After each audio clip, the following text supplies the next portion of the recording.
Blaze was leaving the cafe, chuckling about something Jake had said when her cell phone rang. "It's Tawny," she told him. "Take it.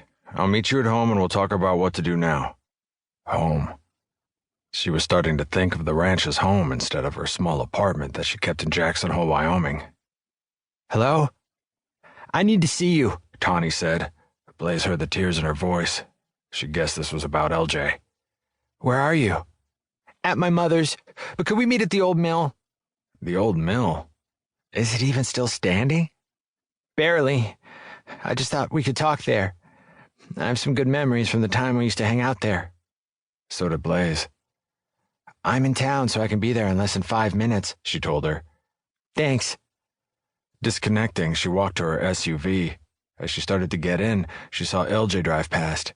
He didn't see her as he sped by and headed out of town, definitely going over the speed limit. The old mill had once manufactured carpets back in Saddle Butte's short heyday. From as far back as Blaze could remember, the large old building had been empty. She remembered it as the perfect place to hang out and drink beer.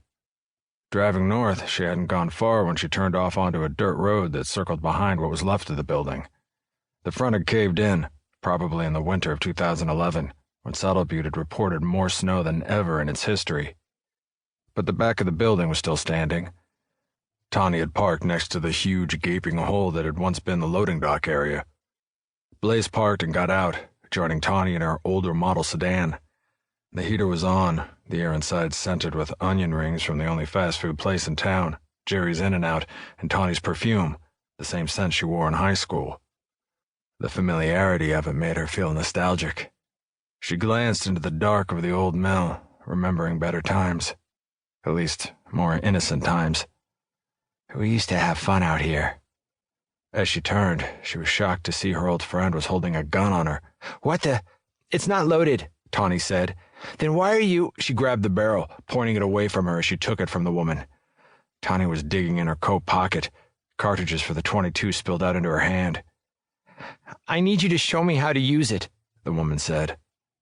Blaze stared at her. "Where did you get this?" "It's an old one my mother kept in a drawer by her bed." She removed the clip and saw with relief that it was empty, and so was the chamber. "Tawny, what is this about?" "LJ. He's scaring me. Something's going on with him. He's so angry all the time. I have to be able to protect myself from him." "Why is he angry?" She suspected it probably had to do with her father being released from jail and his father's need to catch Frank's killer now more than ever. "I don't know. But now, did you hear about his father? Bud had to be taken to the hospital after Jake visited him. LJ's furious and blames Jake." Blaze recalled the expression on LJ's face as he sped through town toward the outskirts, headed south, in the same direction as McClintock Ranch. She set the pistol on the floorboard at her feet and pulled out her phone to call Jake. Jake was headed back to the ranch feeling pretty good. His stomach was full. He'd just had breakfast with the woman he loved, and he really did think he and Blaze were getting closer. Maybe there was hope yet. But he worried that they might be getting too close to the truth about Frank's murder. It felt more dangerous. Blaze wouldn't leave unless he did. Maybe they should let this go, let the sheriff try to find the killer. Unless the sheriff was the killer. Jake couldn't help rebelling at the idea of letting the person who killed Frank get away with it. Even as much as Frank was apparently hated, Jake still believed in justice because of W.T. The judge had changed his life. Jake couldn't let this go. But how would he get Blaze to leave? The road to the ranch was dirt with some gravel, narrow and winding. In some shady places, the ground was covered from the last snowfall. He realized that he'd been so deep in thought that he hadn't been paying attention. The back of the pickup lost traction for a moment. He touched the brakes, got the truck under control again, and slowed down. He'd just come into a straight part when he looked back and saw a pickup roaring up the road behind him.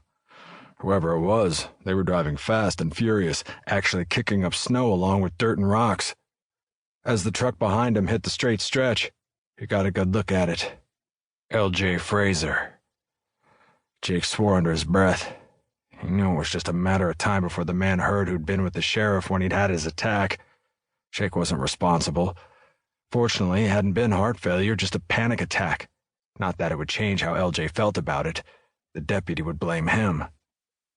The truck was gaining on him fast.